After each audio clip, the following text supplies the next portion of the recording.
लोग तुझसे फायदा उठाकर कहते हैं कि तुझ पे एहसान कर रहे हैं।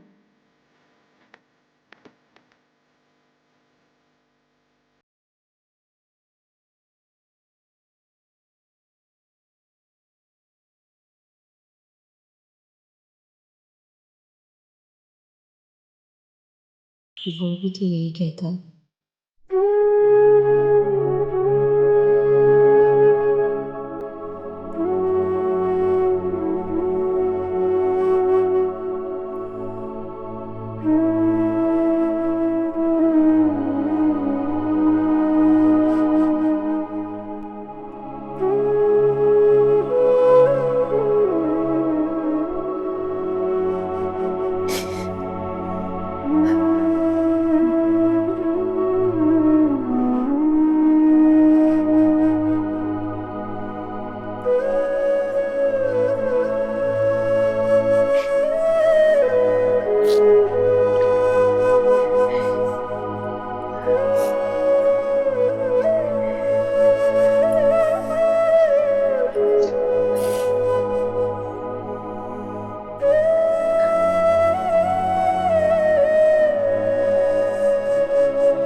हेलो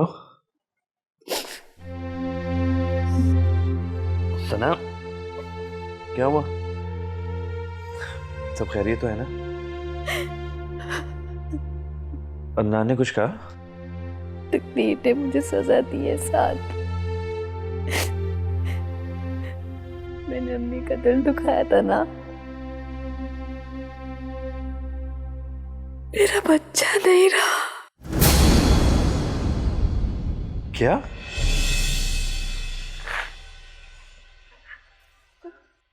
सना, ये सब कुछ इतनी जल्दी कैसे हो गया?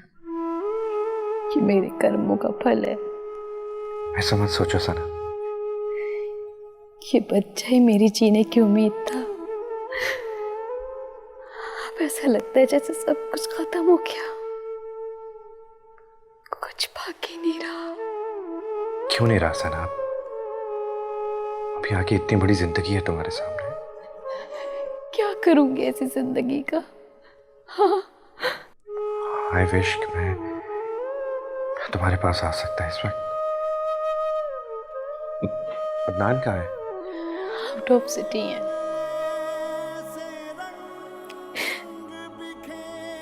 बहुत तन्हा महसूस कर रही हूँ,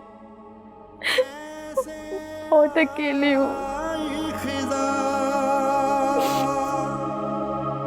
दर्द मिले तो जख्म मुझे टूटे, दिल से उठे धुआं।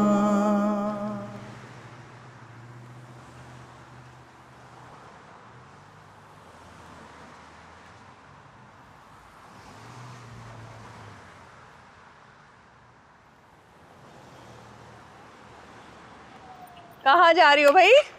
अरे रात तुम कहाँ जा रही हो इतनी सुबह सुबह? अरे सुबह कहाँ, 11 बज रहे हैं दिन के और तुम सुबह कह रही हो?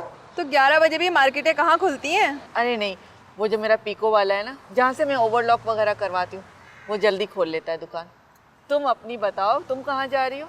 मैं तो ज़रा सब्ज़ी लेने जा रही हूँ। तुम्हें पता है ना, अभी लंच की तैयारी करनी है। भाई तुम बहुत अच्छी हो, तुम्हें तो कोई फिक्र ही नहीं है। क्यों, मुझे क्यों नहीं फिक्रें? खैर से सना प्रेग्नेंट है, माँ बनने वाली है। हर वक्त अब तो मुझे उसी की फिक्र लगी रहती है। अरे वाह, इतनी बड़ी खुशखबरी! और तुम ऐसे ही सुना रही हो बगैर मिठाई के? अरे नहीं, मैं खुद मिठाई लेकर तुम्हारे घर आऊंगी। जी नहीं, अब सिर्फ मिठाई से काम नहीं चलेगा। आपको मेरी दावत करनी पड़ेगी, और वो भी अपने हाथ के पक्के खाने की। क्यों नहीं, क्यों नहीं, तुम जिस वक्त दिल चाहे मेरे घर आ जाना, मिलके खाना खाएंगे, ठीक है? अच्छा भाई, अब ये पीको वीको छोड़ो और अपनी बेटी की गोद भराई की और छट्टी की तैयारी करो। अरे राहत, ये गोद भराई वगैरह हमारे यहाँ की रस्में थोड़ी हैं। मैं तो मीलाद और कुरान खानी वगैरह कराऊंगी। लेकिन अभी तो बहुत वक्त बाकी है। अरे वक्त यूं गुजरेगा पता भी नहीं चलेगा। और सुनो, अब तुम बाजार जा रही हो ना, तो देखना छोटे बच्चों की चीजें देख के कैसे अट्रैक्ट होती हो। अभी से जब मैं शॉपिंग पे जाती हूँ ना, जहाँ जहाँ मुझे बच्चों की कलरफुल चीजें नजर आती हैं, फ्रॉक्स वगैरह और टॉयज, मेरा दिल चाहता है सब चीजें लेके अपने घर आ जाऊँ। अभी तो नवासा और नवासी आए भी नहीं है और ये हाल है। बस दुआ करो कि जो भी हो सब खैरियत से हो। अच्छा ठीक है, अब मुझे देर हो रही है, मैं जाती हूँ। और सुनो, दावत का भूलना नहीं, दोबारा ना कहना पड़े। जरूर जरूर, एनी टाइम। ओके जी। खुदा हाफिज।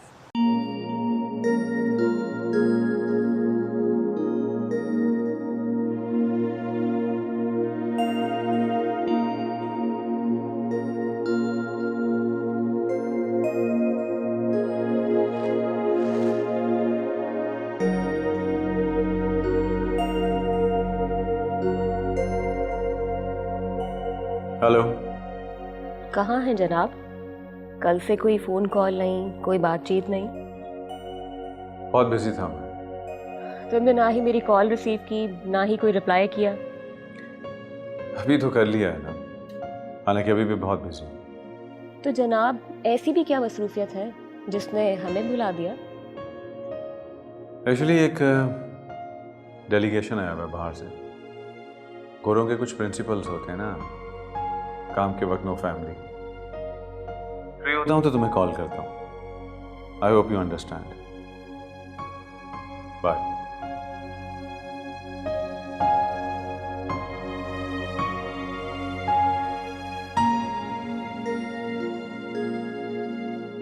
कुछ दिन तो सना की केयर करनी होगी ताकि उसका ध्यान कहीं और ना जाए।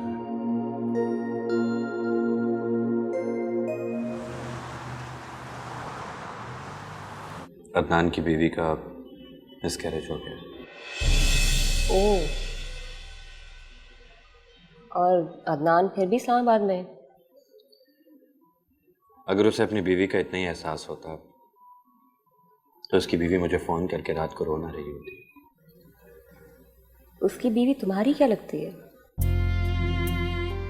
मेरी बहुत अच्छी और पुरानी दोस्त है। दोस्त? मर्द और औरत के दरमियान दोस्ती का रिश्ता अजीब सा लगता है। तुम्हारा उसकी बीवी के साथ कहीं चक्कर तो नहीं है? जानती हो, हर रोज कई मर्द औरतों से और कई औरतें मर्दों से मिलती हैं, लेकिन उसका हरगिज़ ये मतलब नहीं है कि उनका कोई चक्कर चल पड़ रहा है। मगर सबसे दोस्ती भी तो नहीं होती। एग्जैक्टली। अब देखो ना, ना तो मेरी तुमसे कोई दोस्ती है और ना ही कोई चक्कर, फिर भी रिश्ता तो है ना। वो रिश्ता भी तो गर्ज का है। तुम्हें भी तो कोई ना कोई गर्ज ही है मुझसे। मुझसे ना सही, अदनान की बीवी से ही सही। हाँ, मैं उसे खुशहाल देखना चाहता हूँ। रायमा, तुम्हें हर रिश्ता गर्ज कर लेता है। तुम ये क्यों नहीं सोचते कि अदनान को भी तुमसे कोई गर्ज हो सकती है? मुझे लगता था कि उसे जिंदगी में मस्ती और सुकून चाहिए, लेकिन वो भी तुम्हारी तरह मुझे कह रही थी कि मुझे इस्तेमाल किया जा रहा है। कौन है? एक मौमा। उसकी बातों ने मुझे भी कंफ्यूजन का शिकार कर दिया।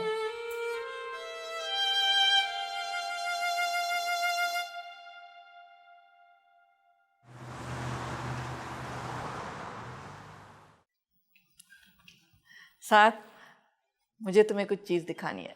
ये देखो। ये बच्चों के कपड़े? तुम ये सोच रहे हो कि मैंने अभी से बच्चे की शॉपिंग शुरू कर दी? मुझसे तो रहा ही नहीं गया। मैंने सोचा कि मैं सना से जब मिलने जाऊंगी ना, तो खाली हाथ मत जाऊं, बच्चे के लिए कुछ ना कुछ चीज़ ज़रूर लेके जाऊं। इससे बेहतर तोहफा कोई और हो ही नहीं सकता। सना से मुलाकात? मैंने तुम्हारी बातों पर गौर किया, फिर सोचा कि मैं अपनी बेटी से नाराज़ ज़रूर हूँ, लेकिन जब बेटी माँ बनने वाली हो तो उससे नाराज़गी का एक एक लम्हा गुनाह होता है। आंटी, लेकिन मैं जानती हूँ तुम क्या कहना चाहते हो। यही ना कि मैंने सना के बच्चे की शॉपिंग करने में जल्दबाजी कर दी है। आंटी असल में अरे ऐसा कुछ नहीं होता। छोटे बच्चे चाहे लड़का हो या लड़की, फ्रॉक पहने या टी शर्ट, इससे कोई फर्क नहीं पड़ता। और पहले वक्त में तो अल्ट्रासाउंड वगैरह हुआ ही नहीं करते थे, इसी तरह से तैयारी की जाती थी। कुछ कपड़े लड़के के, कुछ लड़की के।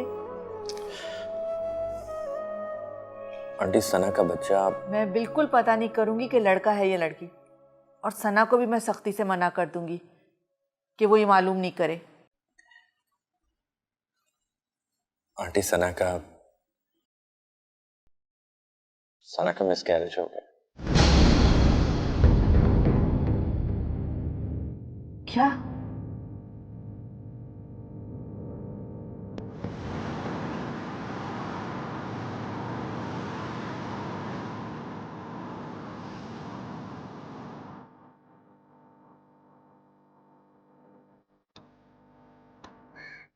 घर के अंदर नहीं आओगे? आंटी आप जाइए, मैं आई थिंक मेरा अंदर जाना मुनासिब नहीं है। तो क्या तुम गाड़ी में बैठे रहोगे? जी। ठीक है, मैं जल्दी से मिलकर आ जाती हूँ।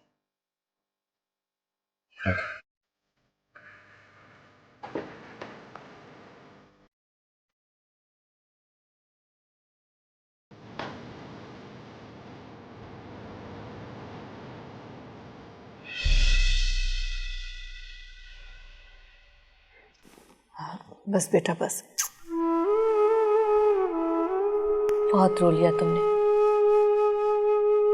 अब बस कर लो। माना कि ये सदमा बहुत बड़ा है, लेकिन बेटा तुम्हें हिम्मत करनी होगी, खुद को इस सदमे से बाहर निकालना होगा। पता है अम्मी, प्रेगनेंसी के दौरान मुझे बार बार आपका ख्याल आता था। मैं सोचती थी कि जब मैं आपकी कोख में होंगी तो आप कैसा महसूस करती होंगी। मैं जानती हूँ ये सब कुछ सोच के तुमने अपनी तबीयत खराब कर ली, लेकिन सारी गलती मेरी है ना। मैंने ही आने में देर कर दी। अगर मैं जल्दी आ जाती तो ये सब कुछ ना होता, तुम्हें कुछ अच्छा सोचने को मिलता। नहीं अम्मी, ऐसा कुछ नहीं है, बल्कि मैं जब जब आपके बारे में सोचती थी मुझे और अच्छा महसूस होता था। जानती हूँ मैं, मगर उस एहसास की मुद्दत बहुत मुख्तसर होती होगी, और वो एहसास खत्म होती तुम जिस कर्ब से गुजरती होगी उसकी जिम्मेदार मैं ही हूं ना। ऐसा मत बोले अम्मी, जिम्मेदार तो मैं खुद हूँ इसकी। माँ की नाफरमानी करके माँ बनने का शर्फ कोई कैसे हासिल कर सकता है?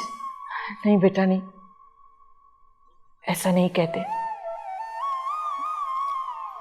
बच्चों से तो गलतियां हो जाती हैं, लेकिन माँ बाप हमेशा अपने बच्चों के लिए खैर की दुआई मांगते हैं। अम्मी, तो मुझे माफ कर दिया ना? हाँ बेटा हाँ, मैंने तुम्हें माफ कर दिया।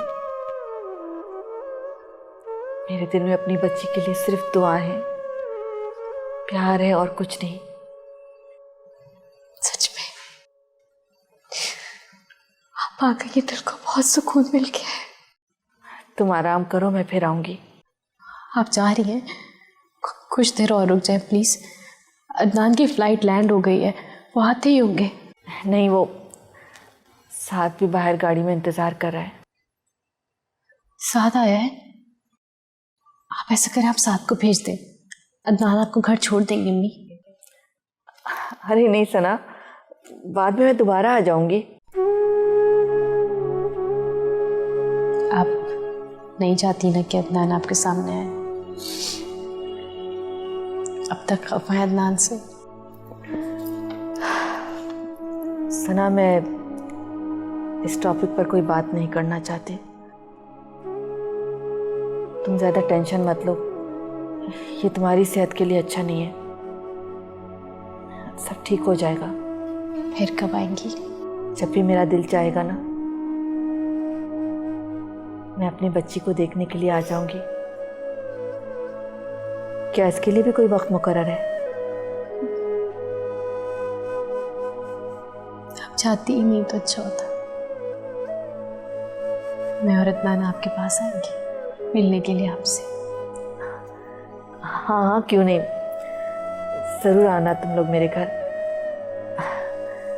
मैं चलती हूँ, साद इंतज़ार कर रहा है। अपना ख्याल रखना।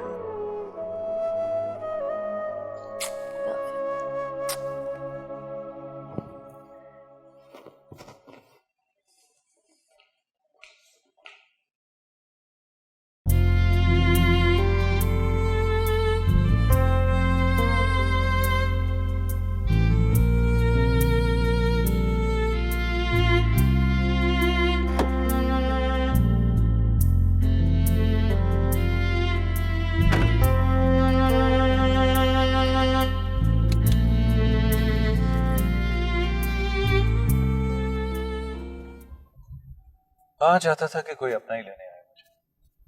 अच्छा, तो मैं तुम्हें अपनी लगने लगी हूँ? इस सवाल का मतलब? अरे ऐसे ही पूछ लिया। जो मायने बातें मुझे बिल्कुल पसंद नहीं। खैर छोड़ो, ये बताओ कि सफर कैसा रहा?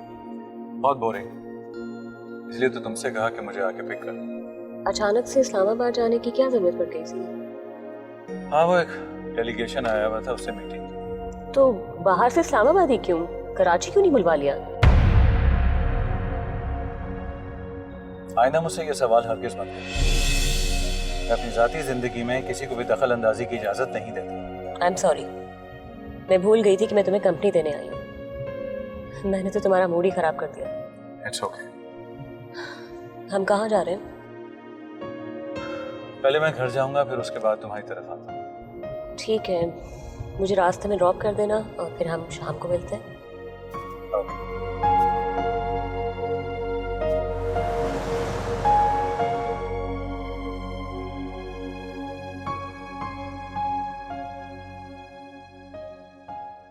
आ गए आप? अम्मी आई थी अभी, थोड़ी देर पहले ही गई हैं। अम्मी आई थी? वो कैसे आ गई? जाहिर है मेरी तबीयत का पूछना आई थी। तबीयत का पूछना ही थी? ओह, मैं समझा शायद अचानक आ गई। लेकिन उन्हें तुम्हारी तबीयत का कैसे पता चला? क्या मतलब, कैसे? आई सी। तो तुमने बताया उन्हें? आपको उनका आना अच्छा नहीं लगा क्या? उनके यहाँ आने पर मुझे कोई एतराज़ नहीं, लेकिन उन्हें मिस कैरेज के बारे में बताने पर एतराज़ है। लेकिन इसमें क्या हर्ज है? देखो सना, ये हमारा पर्सनल मैटर है। अदनान, वो कोई गैर नहीं है। खैर, कोई अपनायत भी नहीं दिखाई अभी तक उन्होंने। वो उनकी नाराज़गी थी, और जाहिर है नाराज़गी एक ना एक दिन तो ख़त्म होनी थी ना। अब ख़त्म हो गई?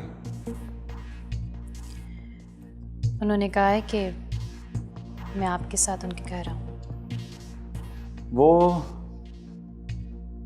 रुकी क्यों नहीं? मेरा इंतज़ार कर सकती थी। कोई काम था शायद। शायद या यकीनन। जी? सना, मेरा ख्याल है कि उन्हें मैं पसंद नहीं हूँ, इसलिए मेरा ख्याल है मुझे उनके घर नहीं जाना चाहिए। मगर अदनान, देखो सना, मैं इस टॉपिक पर मज़ीद बात नहीं करना चाहता, बहुत थका हुआ हूँ मैं।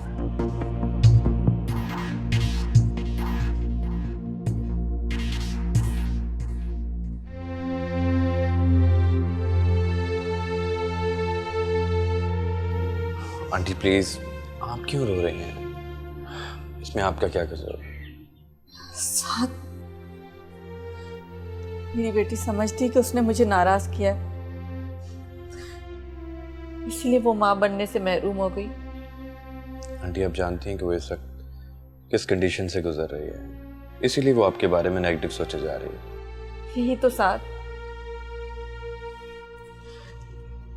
मेरी बेटी मेरे रवैये की वजह से आज इन हालात से दो चार है। आंटी अब आप तो उसकी तरह मत सोचिए। मुझे इस तरह ही सोचना चाहिए था। मैं भी कभी माँ बनने के दौर से गुजरी थी। माँ बाप रूठे हुए थे मेरे, शौहर की लापरवाही, इतने कड़े हालात से गुजरी मैं। लेकिन हैरान हूं कि फिर भी मुझे अपनी बेटी पर रहम नहीं आया। आंटी आप तो उससे मिलने के लिए मान गई थी, और फिर ये सब कुछ इतना अचानक और इतनी जल्दी हुआ कि कोई सोच भी नहीं सकता था। मुझे सोचना चाहिए था। जिस वक्त तुमने मुझे ये खुशखबरी सुनाई, मुझे उस वक्त ही सना के पास चले जाना चाहिए था। मैं तो खुद पर हैरान हूं कि मैं इतनी कठोर कैसे बन गई। आंटी प्लीज आप अपने आप को संभालिए। इस वक्त आप ही सना की हिम्मत है। तुमने उसकी शक्ल देखी है? सदियों से बीमार नजर आ रही है। हर एहसास, हर खुशी से आ रही है उसका चेहरा। आंटी अब उसकी माँ उसको मिल गई है, आप देखिएगा वो एक बार फिर खिल उठेगी। मगर बच्चा तो खो दिया ना उसने। वो ये समझती है कि मैंने, लेकिन साथ तुम अच्छी तरह से जानते हो कि मैंने उसे कभी बद्दुआ नहीं दी। आंटी मैं जानता हूँ, आप उसको क्यों बद्दुआ देंगे? दुनिया में वो आपको सबसे ज्यादा अजीज है। मैंने अपनी बेटी को गैर इरादी तौर पर ही बहुत हर्ट किया है। उसका अजाला मुझे करना पड़ेगा और मैं उसका अजाला करके रहूंगी।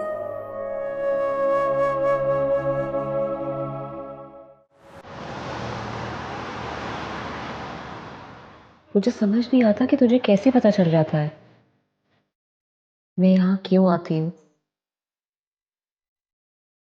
वक्त गुजरता जा रहा है, लेकिन अच्छी बात यह है कि तुझ में अपने वजूद को तलाश करने की ख्वाहिश बढ़ती जा रही है। मैंने बहुत बुरा वक्त भी देखा है। वक्त कभी बुरा नहीं होता। इंसान अपने अमलों से मुंह छुपाने के लिए वक्त को दोष देता है। ये भी सच है। मुझे किसी ने कहा था कि मैं जैसे चाहूं जिंदगी गुजारूं, पर मैंने तूने वो रास्ता इख्तियार किया। तुझे लगा तो दुनिया से बदला लेगी हर जुल्म का जो तूने सहा, लेकिन किससे ये नहीं सोचा। अब तो खुद को जवाब देने की भी सकत नहीं रही तुझमें। सच कहा तुमने। मेरी सोच ने ही मुझे भटका दिया। सोच नहीं, ख्वाहिश। दुनिया में सब कुछ पा लेने की ख्वाहिश। ये ख्वाहिश ही तो है जो इंसान को असल रास्ते से भटका देती है। पर अब मैं असल रास्ते पे वापस आना चाहती हूँ, खुद को पहचानना चाहती हूँ। मैं रानी हूँ, पर मैं उसे कैसे तलाश करूं? रानी तो रायमा के अंदर कहीं खो गई है। मिलेगा रास्ता, जरूर मिलेगा। हाँ, ये और बात है, अगर मंजिल दुनिया है तो रास्ता आसानी से मिल जाएगा।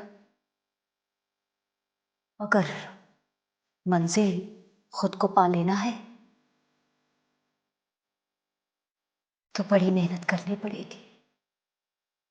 मैं करूंगी, जितनी मेहनत कर सकी करूंगी, मगर मैं उस रास्ते को हासिल करना चाहती हूँ। उसके लिए मुझे तुम्हारी मदद चाहिए होगी। मैं तो आज तक अपनी मदद नहीं कर पाई, तो तेरी क्या मदद करूंगी? मदद करने वाली जात तो ऊपर है, जो जमीन और आसमान का नूर है। जा, जा उसी से मदद मांग। जा।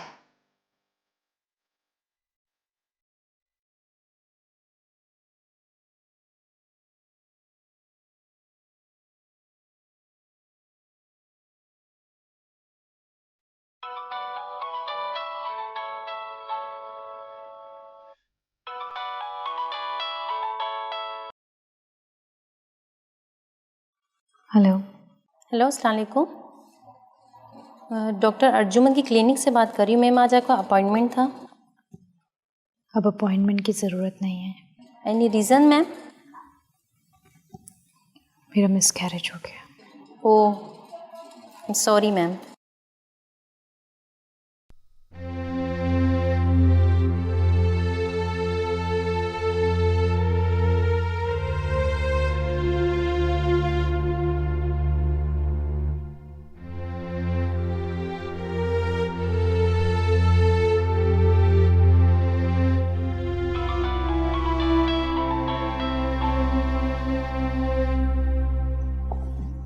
हेलो। सना, ये सब कुछ हुआ कैसे? मुझे तो अभी पता चला है। वो फ्री हो तो 2 दिन में चक्कर लगा। ओके।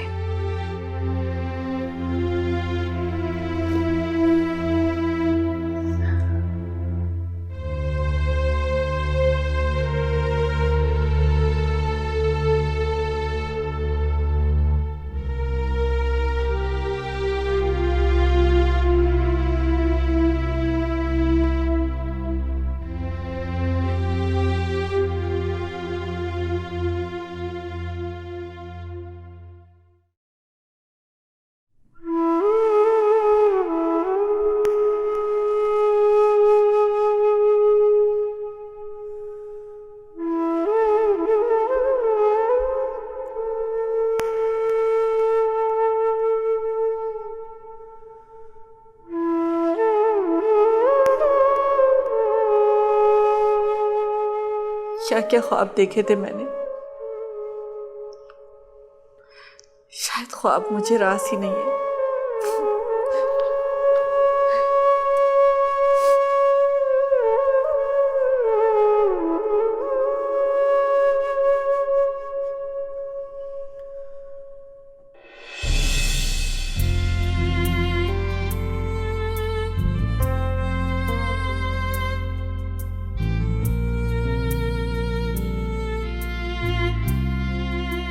मैं अभी खुद भी एक तजर्बे से गुजर रही हूँ।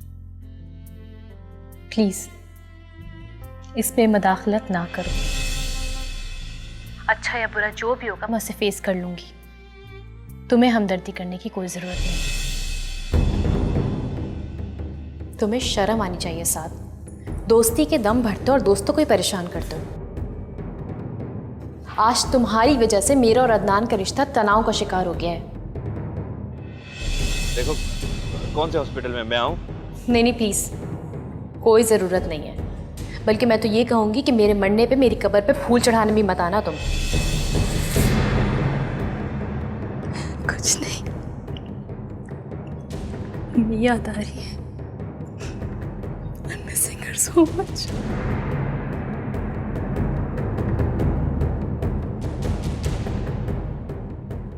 तकदीर ने मुझे सजा दी है साथ।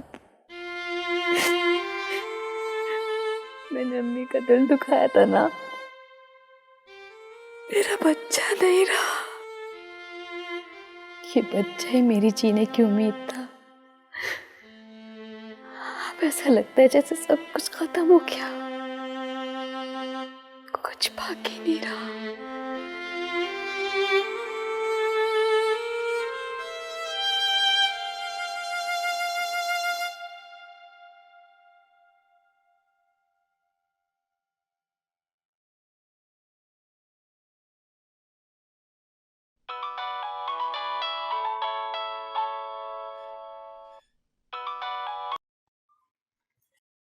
अस्सलाम वालेकुम अम्मी।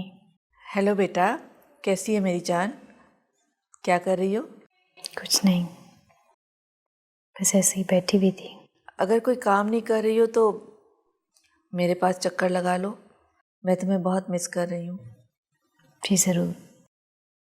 क्लिनिक से वापसी में आपके पास आ जाऊंगी। क्लिनिक? क्यों? कुछ ख़ास नहीं, बस यूं ही डॉक्टर से कंसर्न करना है। चलो, अपना ख्याल रखना बेटा। खुदा हाफिज। खुदा हाफिज।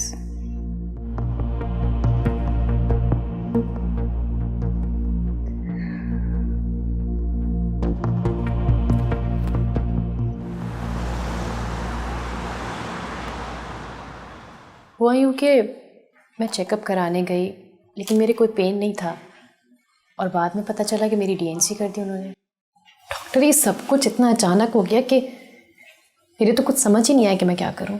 ये बात मेरी समझ में नहीं आई। स्ट्रेंज, तुम चेकअप करवाने गई, कोई पेन भी नहीं हुआ और डॉक्टर ने तुम्हारी डीएनसी कर दी। ये बात कुछ समझ नहीं आई। डॉक्टर, सब कुछ इतना शॉकिंग और इतना अचानक से हो गया कि मुझे रिएक्ट करने का मौका ही नहीं मिला। तुम्हारे हस्बैंड का क्या रिएक्शन था? वो तो शुक्र कर रहे थे कि पॉइजन पूरी बॉडी में नहीं फैला, और वैसे भी उनका रिएक्शन क्या होता। उनको तो सब कुछ होने के बाद पता चला। व्हाट? कि तुम्हारे हस्बैंड तुम्हारे साथ हॉस्पिटल में नहीं थे? नहीं। कैसे? फिर डॉक्टर ने तुम्हें बेहोश कैसे कर दिया? क्या मतलब? मतलब ये कि पेशेंट को बेहोश करने से पहले उसके अटेंडेंट से एक फॉर्म पे साइन करवा दें। क्या तुम मुझे अपनी रिपोर्ट्स दिखा सकती हो? रिपोर्ट्स? वो तो मेरे पास नहीं है। नहीं, ये कैसे हो सकता है? खुदा ना खास्ता अगर कोई कॉम्प्लिकेशन हो जाए तो रिपोर्ट्स तुम्हारे रिकॉर्ड के लिए बहुत ज़रूरी है। डॉक्टर, मैं इतनी गुनूदगी में थी कि मुझे रिपोर्ट्स लेने का ध्यान नहीं रहा। रिपोर्ट्स आपको लेनी नहीं थी, उनको देनी चाहिए थी। डॉक्टर ने इतना बड़ा डिसीजन बगैर आपके किसी रिलेटिव से मशवरा किए बिना कैसे ले लिया? और सब कुछ जानते हुए भी तुम्हारे हाथ में रिपोर्ट्स देना गवारा नहीं किया।